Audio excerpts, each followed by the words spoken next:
오늘 우리에게 주신 하나님의 말씀은 로마서 8장 31절로 39절까지의 말씀입니다. 로마서 8장 31절로 39절까지 말씀입니다. 제가 갖고 있는 신약성경 로마서 신약성경 250면에 있습니다. 로마서 9장 31절로 39절까지 말씀을 한 목소리로 낭독하겠습니다. 그런즉 이 일에 대하여 우리가 무슨 말 하리요? 만일 하나님이 우리를 위하시면 누가 우리를 대적하리요? 자기 아들을 아끼지 아니하시고 우리 모든 사람을 위하여 내주시니가 어찌 그 아들과 함께 모든 것을 우리에게 주시지 아니하겠느냐? 누가 능히 하나님께서 택하신 자들을 고발하리요? 의롭다 하신 이는 하나님이시니 누가 정죄하리요? 죽으실 뿐 아니라 다시 살아나신 이는 그리스도 예수시니 그는 하나님 우편에 계신 자요 우리를 위하여 간구하시는 자신이라. 누가 우리를 그리스도의 사랑에서 끊으리요? 환난이나 곤고나 박해나 기근이나 적신이나 위험이나 칼이랴. 기록된 바 우리가 종일 주를 위하여 죽임을 당하게 되며 도살당할 양같이 여김을 받았나이다 함과 같으니라. 그러나 이 모든 일에 우리를 사랑하시는 이로 말미암아 우리가 넉넉히 이기느니라. 내가 확신하노니 사망이나 생명이나 천사들이나 권세자들이나 현재일이나 장래일이나 능력이나 높음이나 깊음이나 다른 어떤 피조물이라도 우리를 우리 주 그리스도 예수 안에 있는 하나님의 사랑에서 끊을 수 없으리라. 아멘. 오늘 본문의 말씀을 가지고 복음의 시작 네 번째 시간 복음의 완전성이라는 제목으로 주의 은혜 말씀을 나누고자 합니다. 이 말씀을 통해서 여러분의 삶과 가정에 하나님의 은혜가 충만하시기를 예수님 이름으로 축원합니다. 이스라엘 예루살렘에 다녀온 적이 있었습니다. 예루살렘 곳곳에는 예수님의 흔적이 잘 보존되어 있는 모습을 보았습니다. 그 중에서도 가장 인상 깊었던 장소는 예수님께서 십자가를 지시고 골고다 언덕을 오르셨던 그 여정, 비아 돌로로사라고 부르는 그 길인데요. 이 고통의 길, 십자가의 길이라고 불리죠. 그 길이 곳곳에 예수님의 흔적을 표시를 해놨습니다. 그래서 예수님께서 빌라도 앞에서 재판을 받았던 그 재판정을 제1이라고 부르고, 그래서 마지막에 예수님께서 무덤에 묻히신 그 장소를 제14장소라 그렇게 이야기를 하죠. 예수님께서 이렇게 빌라도에게 재판을 받으시고 채찍에 맞으시고 이제 올라오십니다. 골고다로 쭉 올라오시는데, 예수님께서 골고다 정상까지 다 오셨을 때 군병들이 예수님을 십자가에 달기 위해서 옷을 벗기는 장소가 나옵니다. 그것을 제10처, 제10번째 장소다 그렇게 말하고, 예수님을 십자가에 못 박은 그 장소를 11번째 장소다 그렇게 말하고, 예수님을 십자가 위에 단 장소를 13번째 장소다 그렇게 말합니다. 그 바위는 지금은 유리관으로 다 덮어놓아서 못 만지도록 되어 있는데 요만한 구멍을 하나 뚫어 놓았습니다. 그래서 손을 넣어서 그 바위를 만지도록, 그 부분만 만지도록 그렇게 있는 13번째 장소가 있고 12번째 장소가 있고, 13번째 장소는 예수님을 돌아가신 예수님을 내려서 바위 위에 이렇게 평평한 바위에 눕힌 장소가 있어요. 그걸 13번째 장소고, 거기서 얼마 떨어지지 않는 장소에 예수님을 안치한 동굴이 있습니다. 아리마대 요셉의 가족 동굴이죠. 그것을 14번째 장소다. 그래서 예수님께서 법정에서부터 무덤에 묻히기까지 14처소를 곳곳에 이렇게 표식을 그렇게 해 놓았습니다. 그리고 10번째 장소부터는 그 언덕 전체를 교회로 만들었어요. 지붕을 덮어 씌워서 교회가 되었습니다. 그래서 그 교회 이름을 성묘교회라고 부릅니다. 거룩한 무덤 교회다 이렇게 부르죠. 이 교회는 313년에 기독교를 정식 종교로 공인한 콘스탄티누스 황제의 어머니의 간청에 의해서 이 교회를 지어졌다고 합니다. 그러니까 지금 한 1700년 정도가 된 교회가 그곳에 있고 계속해서 확장이 되어서 주변이 많이 이렇게 교회가 넓어진 모습을 볼 수가 있습니다. 저는 이 길을 오르면서 예수님이 흔적 하나하나를 손을 짚고 또 입을 맞추면서 그 예수님께서 우리를 위해서 오신 그 길, 예수님께서 우리를 위해서 고난받으신 그것을 생각하면서 찬양을 부른 기억이 납니다. 바로 오늘 우리가 불렀던 이 노래죠.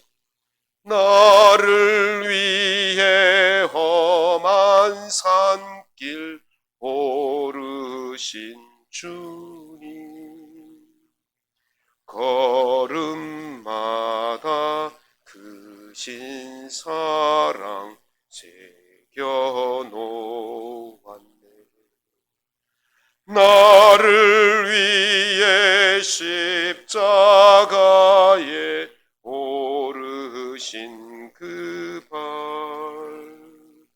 흘린 피로 나의 죄를 대속하셨네. 주님 다시 이 땅 위에 임하실 그때 주의 크신 사랑으로 날 받아주소서. 도대체 예수님께서 왜 이 고난의 길을 걸으셔야 했을까요?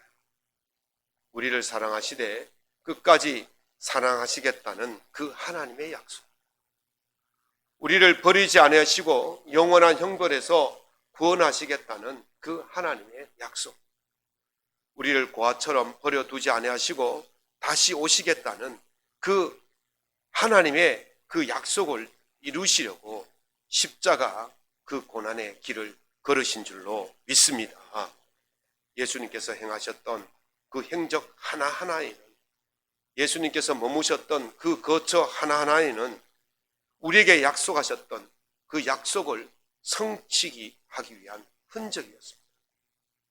계림절 절기를 지키는 것은 죽기까지 우리를 사랑하신 예수님의 그 사랑의 흔적을 찾아서 하나님께서 약속하신 그 약속이 예수님을 통해서 이루어졌다는 사실을 믿고 깨닫고 감사하는 그 절기를 가지라고 이 대림절 절기를 가지는 것입니다. 오늘 본문을 통해서 어떻게 하나님의 복음이 예수님을 통해서 완전해졌는지를 살펴보고, 복음을 완전하게 이루신 예수님의 그 은혜가 우리 삶 속에 완전하게 이루어지는 놀라운 은혜 속에 살아갈 수 있기를 예수님 이름으로 축원합니다. 그 복음이, 예수님의 복음이 왜 완전할까요? 첫 번째는 이 복음은 아낌없이 우리에게 주시기 때문에 완전합니다. 로마서 8장 32절에 자기 아들을 아끼지 아니하시고 우리 모든 사람을 위하여 내주시니가 어찌 그 아들과 함께 모든 것을 우리에게 주시지 아니하시겠느냐 하셨습니다. 하나님은요, 바로 이렇게 더 내어줄 수 없을 만큼 내어주심으로 말미암아 우리를 사랑하시는 분인 줄로 믿으시기 바랍니다. 하나님의 사랑은 모든 것을 내어주는 사랑입니다. 조금이라도 아낀다면, 조금이라도 모자란다면 그것은 완전한 것이 아닙니다. 그래서 요한복음 13장 1절에 보면 예수께서 자기가 세상을 떠나 아버지께로 돌아가실 때가 이른 줄 아시고 세상에 있는 자기 사람들을 사랑하시되 끝까지 사랑하셨느니라, 그렇게 말씀하셨어요. 끝까지 사랑하셨다. 끝까지 사랑하신 줄로 믿습니다. 이 끝까지 사랑하신다라는 말을 영어로 하면요, full extent to his, 러브라고 말합니다. 그 풀이란 말이 무슨 뜻입니까? 꽉 찼다. 빈틈이 없다. 이 스탠트는 양이라는 거예요. 양이 꽉 찼다. 누구의 양이?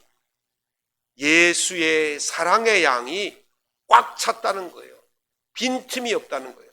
더 이상 집어넣을래야 집어넣을 수도 없는 그런 꽉 참을 이야기하고 계시는 거예요. 여러분들 태극기 휘날리며 영화 보셨어요? 1000만을 넘은 영화이기 때문에 아마 대부분 분들이 보셨으리라 생각하는데요. 거기 보면 두 형제의 애틋한 사랑이 나오지 않습니까? 형은 거리에서 구두를 닦는 그런 일을 합니다. 그 이진태라고 그러죠. 동생은 고등학교 3학년입니다. 이진석입니다. 이 둘이 얼마나 우애가 깊은지 형은 오직 동생이 좋은 대학에 들어가고 좋은 회사에 취직하고 또 좋은 아내를 맞아 아름다운 가정을 이끄는 것이 형의 소원이었습니다. 그래서 동생이 대학에 들어가면 신으라고 구두도 만들어서 다락 속에 넣어놓고 또 좋은 볼펜을 사가지고 이진석이라는 이름을 써서 동생이 대학교 입학하면 주려고 가슴에 품고 다녔어요. 그런데 그때 6.25 전쟁이 터져버린 겁니다. 이 전쟁이 터졌다는 소식을 듣고 동생이 형을 만나러 거리로 나갔다가 두 형제 모두 국군에 강제 징집이 되어서 전쟁터로 나가게 되어지죠. 형의 소원이 무엇이었습니까? 동생이 잘 되는 것이었어요. 그런데 동생이 이 전쟁터에 끌려왔으니 이제 그의 생사가 불투명하게 되어졌죠. 그래서 듣기에는 전투에서 큰 공을 세우고 훈장을 타게 되어지면 소원 하나를 들어준다라는 이야기를 듣게 되어집니다. 그래서 이 형이 전투라는 전투는 다 참여합니다. 물불을 가리지 않고 전투에 참여해서 혁혁한 공을 세우는 것이죠. 이 형의 소원이 무엇이었다고요? 오직 동생을 살려서 집으로 돌려보내는 것이 이 형의 소원이었어요. 그러니까 자기 목숨을 걸고 동생을 살리기 위해서 이 전투 저 전투 다 뛰어다니는 겁니다. 이 형에게는요, 동생이 조국이었고 이 형에게는 동생이 사상이었고 이 형에게는 동생이 신념이었고 모든 것이 바로 이 동생이 자기의 모든 것이었다라는 것입니다. 그래서 이 동생을 향해서 자기 목숨을 바쳐서라도 살리려고 애를 쓴 거예요. 여러분들 혹시 트로트 노래 중에서 찐찐찐 노래 하십니까? 당신을 향한 나의 사랑은 찐찐찐이야. 형의 사랑은, 동생을 향한 형의 사랑은 진짜 찐찐찐이었어. 모든 것을 다 주더라도 아까워하지 않는 그런 사랑이었어. 빈틈이 없는 사랑, 꽉 채운 그런 사랑이 바로 형이 동생을 향한 사랑이었어. 그러니 이 형이 동생을 살릴 수만 있다면 국군도 되었다가 인민군도 되었다가 또 인민군과 싸우기도 하다가 후퇴하는 국군을 돕기 위해서 마지막에 동생을 살리기 위해서 어떻게 합니까? 인민군을 막아서 싸우다가 장렬하게 죽을 맞이하죠. 그게 강원도 양구 두밀령이라는 그 고개를 배경으로 한 이 영화가 바로 이 태극기 휘날리고 형을 향한, 동생을 향한 그 사랑은 정말 찐사랑, 조금도 틈이 없는, 조금도 모자람이 없는, 아낌없이 다 부어주는 그런 사랑이 바로 형의 사랑이었다라는 것이죠. 예수님께서 내가 율법이나 선지자를 피하러 온 것이 아니라 완전케 하려 오셨다, 그렇게 말씀하셨어요. 율법으로는요 완전한 의를 가질 수가 없어요. 선지자들로는 완전한 의를 가질 수가 없어요. 오직 예수님께서 이 완전한 의가 되지 못하는 율법을 예수님께서 채우심으로 말미암아 율법을 완전케 하신 거예요. 예수님만이 이 율법을 완전케 하시고 이 율법을 완전케 하심으로 말미암아 우리에게 구원이 이루어졌는 줄로 믿습니다. 그래서 예수님께서 율법의 완성이 되어지는 것이고 또 율법의 마침이 되어지는 것입니다. 예수님은 그렇게 더 줄 수 없을 만큼 우리에게 모든 것을 주신 줄로 믿습니다. 그래서 예수님이 우리에게 복음이 되는 거예요. 율법으로도 안 되고 힘으로도 안 되고 능력으로도 안 되지만 오직 예수님만이 우리를 완전케 하시고 우리를 구원케 하셨다는 그 놀라운 소식이 우리에게 복음이 되는 것입니다.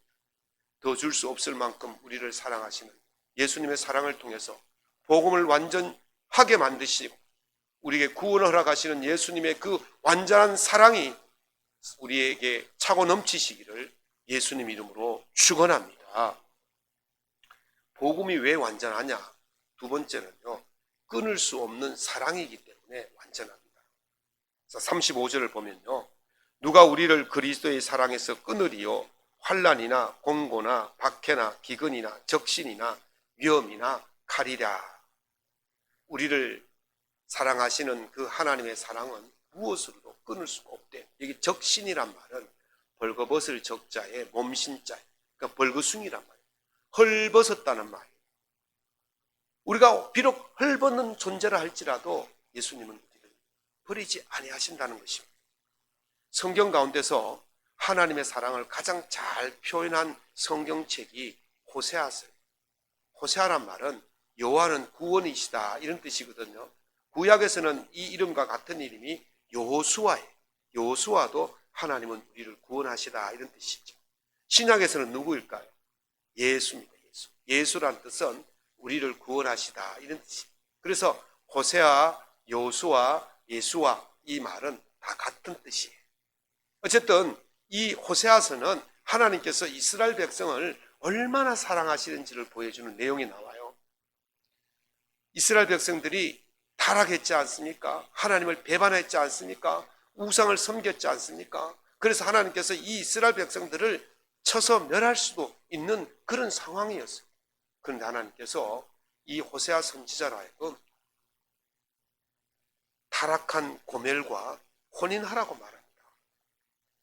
그래서 이 호세아가 그 말씀에 순종해서 그 타락한 고멜과 결혼하지. 이 고멜이란 뜻은 마지막이란 뜻이에요. 그 여인 고멜의 삶이 막장 같은 막 가는 그런 인생을 살고 있었단 말이죠. 그래서 그 여인을 데려와서 너희 아내로 삼아라. 그래서 그와 결혼해서 아이를 낳는데 첫 번째 아들 이름이 이스르엘입니다. 이스라엘은 하나님이 함께 하셔서 승리하신다 이런 뜻이 있는데 이스르엘은 하나님이 흩으신다 이런 뜻입니다.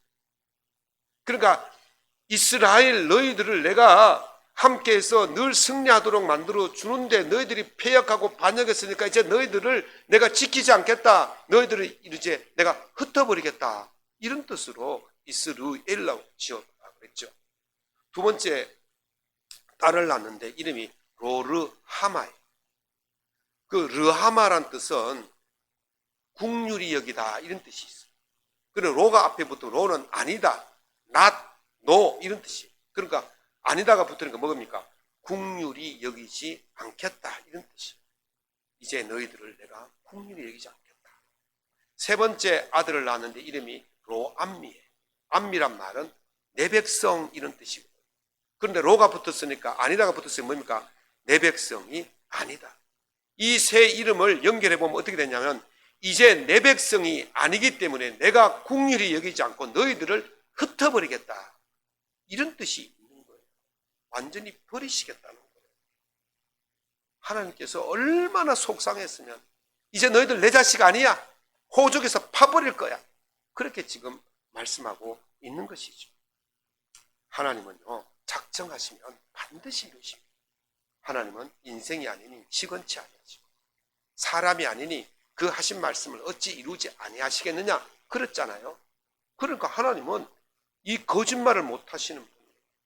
약속을 안 지킬 수 없는 분이에요. 이게 하나님의 본성이에요. 그러면 이제 이스라엘 백성들은 끝이에요. 그런데 하나님께서 이 백성을 버리지 아니하시겠다는 약속을 다시 주십니다.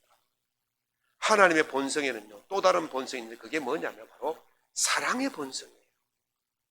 공의의 본성도 있지만 사랑의 본성도 있기 때문에 하나님은 이들을 버릴 수가 없는 것입니다. 그래서 하나님께서 이 뜻을 돌이키십니다. 돌이킬 수 없는 뜻을 하나님이 돌이키셔요. 하나님께서 뜻을 돌이키시는 이야기들이 성경 곳곳에서 나오는데 어떤 때 돌이키느냐? 생명에 관해서는 뜻을 돌이키죠. 죽이려고 하시다가도 뜻을 돌이키죠. 멸하시려고 하시다가도 뜻을 돌이키시는 거예요. 이게 하나님의 본성이기 때문에 그렇습니다. 한 예를 들어볼까요? 하나님께서 요나에게 니느웨 성에 가서 이 성이 멸망할 거라고 선포하라 그랬어요. 그 요나가 가지 않으려고 요리 도망가고 조리 도망가다가 혼나고 니느웨 성에 갔잖아요. 가서 돌아다니면서 너희들 이 성이 멸망할 거라고 그렇게 선포를 했어요. 그리고는요, 이제 성 밖에 나와서 이제 이 성이 멸할까 안 멸할까 기다리고 있었어요. 구경하고 있었어요. 구경 중에서 가장 재밌는 구경이 뭡니까? 불 구경하고 싸움 구경이라고 그러잖아요. 나만 내는 거 참 재밌어요, 사람들이. 어쨌든 이렇게 구경하고 있는데 그 소리를 들은 니느웨 성 사람들이 왕으로부터 시작해서 아기까지 베옷을 입고 제 위에 앉아서 금식하면서 회개하는 거예요. 가축들까지 금식했다 그랬어요. 그를 하나님께서 그 니느웨 성을 멸하는 것에 뜻을 돌이켰다 그랬어요. 그러니까 이제 앉아서 구경하려고 했던 요나가 얼마나 화가 나겠습니까? 하나님, 이러시려면 저를 보내지 말지. 제가 나가서 다 떠들었는데 제 얼굴이 뭐가 됩니까? 그러면서 막 화를 막 내는 거예요. 그러니까 하나님께서 그 요나 옆에다가 박넝쿨을 심어서 자라게 하셨어요. 거기는요, 낮에는 한 50도까지 올라갑니다. 우리나라는요, 덥잖아요. 근데 어떻게 덥습니까? 습하게 덥습니다. 그늘에 있어도 안 시원해요. 근데 거기는 광야는 50도까지 올라가지만 건조해요. 그늘만 들어가면 시원해요. 그래서 하나님께서 박넝쿨을 자라게 하셔가지고 그 요나 머리 위에 뭡니까 이게? 이파리로 거의 지붕을 만들어 주신 거예요. 그러니까 얼마나 시원합니까? 그래서 시원하게 앉아가지고 이제 저 망하기만 기다리고 있는데 안 망하는 거예요. 그리고 하룻밤 자고 나니까 하나님께서 벌레를 보내셔가지고 박넝쿨을 탁 갉아먹고 말라 죽게 해버렸습니다. 그러니까 요나가 또 화를 내겠죠. 하나님 줬다 빼는 게 어디 있습니까? 하고서 또 화를 막 내는 거예요. 그러니까 하나님께서 뭐라 그러시냐면 네가 수고도 아니하고 재배도 아니하였고 하룻밤에 났다가 하룻밤에 말라버린 이 박넝쿨을 아꼈거든. 하물며 이 큰 성 니느웨에는 좌우를 분별하지 못하는 자가 12만 명이요 가축도 많이 있나니 내가 어찌 아끼지 아니하겠느냐. 아멘. 여러분 보십시오.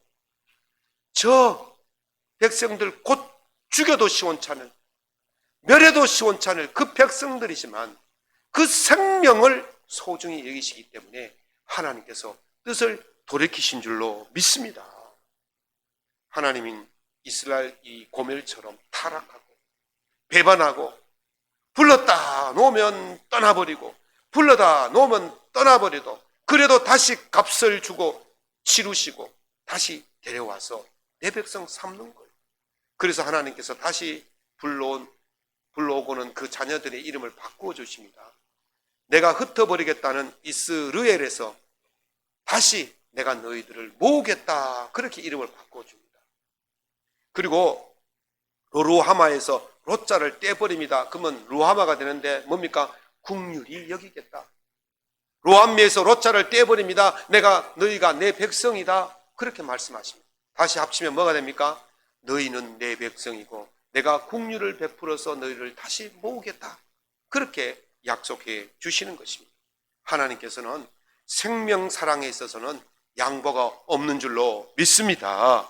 그래서 바울 사도가 오늘 이렇게 말씀하지 않습니까? 내가 확신하노니 사망이나 생명이나 천사들이나 권세자들이나 현재 일이나 장래 일이나 능력이나 높음이나 깊음이나 다른 어떤 피조물이라 할지라도 우리 주 그리스도 예수 안에 있는 하나님의 사랑에서 끊을 수 없느니라. 아멘. 어떤 것도 하나님의 사랑에서 끊을 수가 없는 것입니다. 그 하나님의 사랑이 예수님께서 이 땅에 다시 오심으로 완전하게 되어진 줄로 믿습니다. 무엇으로도 끊을 수 없는 하나님의 사랑을 우리에게 베푸시려고 예수님께서 인간의 몸을 입고 말 구육간에 가장 낮은 몸으로 찾아오셨습니다. 그래서 진실한 사랑에 목말라 있는 우리에게 진짜 사랑, 빈틈없는 사랑, 틈이 없는 사랑을 베풀어 주시려고 오셨습니다. 그래서 예수님이 복음이고, 그래서 그 복음을 믿는 자들에게 하나님의 풍성한 사랑이 임하게 될 줄로 믿습니다. 세 번째는 복음이 왜 완전하냐? 항상 이기게 하시기 때문에 완전합니다. 37절을 보실까요?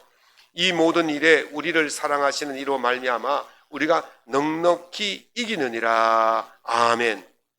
하나님께서는 우리를 사랑하시기 때문에 그 자녀들이 패배하고 절망하고 낙심하고 그렇게 주저앉는 것을 원하지 않습니다. 그래서 그 자녀들이 다시 일어서고 승리할 수 있도록 그 준비를 다 해 놓으시는 것입니다. 우리 주님께서, 우리 하나님께서 우리가 항상 이기도록 넉넉하게 준비하신 줄로 믿습니다. 이 그리스를 침공한 나라가 페르시아예요. 페르시아가 이 마라톤 평원에 도착을 했어요. 그래서 이 페르시아 대군을 막아선 군대가 바로 그리스 중에서도 아테네 시민들이 군대를 조직해서 이 마라톤 평원까지 나섰습니다. 그런데 숫자를 비교해 보면 페르시아 군대는 이 아테네 군대보다 한 3배나 많아요. 무기도 훨씬 더 좋고. 그러니까 싸움 해봐야 이건 뻔한 싸움이에요. 질 수밖에 없는 싸움이에요. 그러니까 그 아테네 시민들이 그 본국에서 얼마나 마음을 졸이게 있겠습니까? 저거 싸워봐도 안 되는데. 그러면서 가슴을 조아리고 있는데 어떻게 되었을까요? 이 아테네 군대가 3배나 많은 이 페르시아 군대를 완전히 대파해버렸어요. 격파해버렸어요. 그래서 그 소식을 한 병사가 이 마라톤 평원에서 아테네 도시까지 열심히 달려가가지고 승전보를 알렸죠. 질 줄 모른다, 패배할 줄 모른다, 멸망할 수밖에 없다는 그런 마음 졸이면서 걱정과 근심과 두려움에 있는 그 아테네 시민들에게 우리 군대가 이겼습니다 라고 전하는 그 소식은 이 아테네 시민들에게는 무엇이겠습니까? 그게 바로 복음인 거예요. 그래서 육상 경기 중에서 마라톤 경기가 꽂히지 않습니까? 바로 여기에서 기원해서 마라톤 경기가 생긴 것입니다. 하나님께서는 우리에게 이길 수 있는 모든 준비를 완벽하게 해놓으시고 우리 보고 나가서 싸우라고 하시는 거예요. 아니, 이미 이겨놓으시고 너희들 나가서 싸우라고 말씀하시는 거예요. 다 이겨놓았는데 싸움할 게 무엇이 있겠습니까? 그래서 예수님께서 요한복음 16장 33절에 볼지어다 내가 세상을 이겼노라 두려워하지 말라 담대하라 그랬어요. 담대하라. 왜? 싸울 게 있어야 싸우지. 다 이겨놓았는데. 그러니까 우리는 그냥 뭐 하면 됩니까? 주님을 믿고 따르면 되는 거예요. 뒤만 따라가면 되는 거예요. 찬송가도 있잖아요. 대장 되신 예수님을 따라가면 된다고. 이미 앞서서 다 이겨놓으신 줄로 믿습니다. 손자병법의 전략에 보면 잘 아는 전략이 뭡니까? 지피지기 100점 득승 그러잖아요. 지피지기 나를 알고 남을 알면 된다. 그런데 또 중요한 구절이 하나 있는데 선승구전이란 말이 있어요. 먼저 선자, 이길 승자, 구할 구자, 싸울 전자를 쓰죠. 먼저 이겨놓고 싸움을 한다 이런 뜻이 있어요.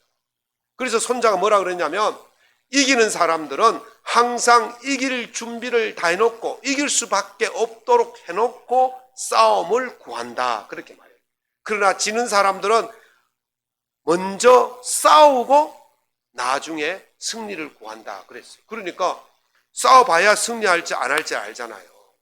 그런데 이기는 사람은 이미 이겨놓고 싸우고 지는 사람들은 싸우다가 승리를 구한다는 거예요. 이게 다르다는 거예요. 하나님은요 이미 우리에게 이길 준비를 다 해놓으신 줄로 믿습니다. 대장님을 잘 만나면 돼요. 이순신 장군이 흔히들 23전 23승을 했다고 하지 않습니까? 그런데 그 해군사관학교 재장명 교수가 난중일기와 선조실록 이런 것들을 연구를 해보니까 이순신 장군이 23번만 싸운 게 아니고 45번을 싸웠다 그래요. 그리고 45번 싸움 중에서 40번은 승리하고 5번은 무승부를 했다는 거예요. 그리고 이 5번의 무승부도 싸워서 무승부한 게 아니고 왜군들이 자꾸 도망다니다가 싸움이 안 되어서 무승부가 되었다는 거예요. 그러니까 결국은 뭡니까? 싸우는 족족 다 이겼다는 거예요. 이 이순신 장군이 그 해류라든지 지형이라든지 지물이라든지 얼마나 잘 이용했습니까? 그러니까 12척, 13척의 백을 가지고 133척의 배를 무너뜨리고 사실은 330척과 12척이 싸운 거예요. 그 12척이 330척이니까 몇 배가 되겠습니까? 10배? 30배? 30배나 되는 적과 싸워가지고 적을 그만 100척 이상을 무너뜨렸지 않습니까? 10배를 넘게 무찔렀지 않습니까? 그건 다 지형, 지물 이런 것들을 잘 행해서 이길 준비를 다 해놓고 싸웠기 때문에 이긴 거예요. 20절 보면요, 29절을 보면 현대인 성경에는 이렇게 번역해 놓았습니다. 하나님께서는 미리 아신 사람들이 자기 아들의 모습을 닮게 하시려고 그들을 예정하시고 그리스도가 많은 성도들 가운데 맏아들이 되게 하셨다. 쉽게 말하면 우리가 예수님처럼 승리하도록, 승리의 삶을 살도록 그렇게 하시려고 예수님을 우리의 대장 되게 하셨다는 거예요. 그래서 이 대장 되신 예수님이 앞서 나가서 다 이겨놓으니까 우리는 그냥 뒤따라 가기만 하면 되는 거예요. 겨우 이기는 게 아니에요. 넉넉히 이기게 하실 줄로 믿습니다. 그래서 30절에 보면 그 부르신 사람들을 의롭게 하시고 영어롭게 하셨다라고 하신 것입니다. 아직도 싸움도 하기 전에 이미 면류관을 주셨다는 거예요. 싸움도 하기 전에 우리를 이미 승리자로 만들어 주셨다는 거예요. 그러므로 하나님께서 이미 이기도록 다 만들어 놓으셨기 때문에 31절에서 감히 우리를 누가 대적하리요 라고 말씀하는 거예요. 이 모든 일은 하나님께서 우리를 사랑하시기 때문에 이라고 37절에 말씀하고 있습니다. 이 모든 일에 우리를 사랑하시는 이로 말미암아 우리가 넉넉히 이기느니라. 그냥 이기는 게 아니에요. 넉넉히 이기는 거예요. 겨우 이기는 게 아니에요. 넉넉히 이기는 거예요. 이미 하나님께서 싸움에서 이겨놓으셨기 때문에 우리는 그 뒤를 따라가면서 뭐 하면 됩니까? 요즘 젊은이들 말로 줍줍을 하면 됩니다. 줍줍. 아시죠? 그냥 주워 담기만 하면 되는 거예요. 하나님이 이겨놓으신 그 영광의 열매, 하나님이 이겨놓으신 그 보상물을 우리는 그냥 줍기만 하면 되는 거예요. 이게 얼마나 쉽습니까? 이게 바로 하나님께서 우리를 향한 사랑인 줄로 믿습니다. 예수님께서 이렇게 해 주시려고 오셨어요. 질 것 같았는데, 망할 것 같았는데, 안 되는 것 같았는데 이겼다는 거예요. 아니 이겨 놓으셨다는 거예요. 이게 바로 복음인 것입니다. 이 복음을 우리에게 주시려고 오늘 예수님이 오신 줄로 믿습니다. 고려대학교의 김준년 교수의 세상을 움직이는 네 글자라는 책을 제가 읽어보니까요, 세상을 움직이는 현인들의 이야기를 한 50명의 이야기를 50가지 이야기를 쭉 써놓았어. 그런데 그 사람들 방법대로 산다고 다 이기는 게 아니에요. 50%입니다. 50%. 다 100%는 없어요. 다 이길 수 없어요. 그러나 오직 네 글자, 이것은 우리를 완전한 승리로, 영원한 승리로 만들어 주실 줄로 믿습니다. 뭘까요? 무엇일까요? 네 글자. 오직 예수. 따라해 봅시다. 오직 예수. 오직 예수. 오직 예수만이 우리를 완전한 승리로 이끌어 가실 것입니다. 그러므로 오늘 이 오직 예수를 기쁨으로 맞이하셔서 넉넉하게 승리하며 살아가시는 복된 성도들 될 수 있기를 예수님 이름으로 축원합니다.